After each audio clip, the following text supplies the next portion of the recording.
ഇത്രയും പറഞ്ഞ് അയാൾ പുറത്തേക്ക് പോയി.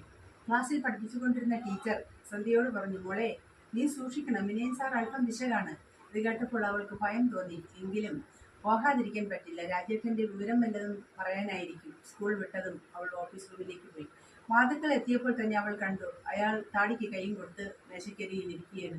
അല്പസമയം അവൾ അവിടെ നിന്നു. എന്നിട്ട് അവൾ വിളിച്ചു, സാർ. അയാൾ പെട്ടെന്ന് തിരിഞ്ഞു നോക്കി.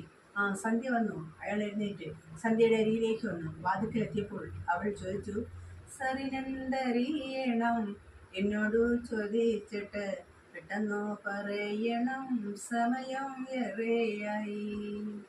അയാൾ പറഞ്ഞു, സന്ധ്യ, നമുക്ക് നടക്കാം, കവല വരെ ഞാനും വരാം, നമുക്കെല്ലാം സംസാരിക്കാം. അവർ രണ്ടുപേരും നടക്കാൻ തുടങ്ങി.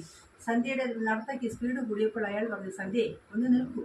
എനിക്ക് പറയാനുള്ളത് എന്താണെന്ന് നിനക്കറിയണ്ടേ? കുറച്ച് ദിവസമായാണ് ഞാൻ നിന്നോട് പറയാൻ ആഗ്രഹിക്കുന്നു.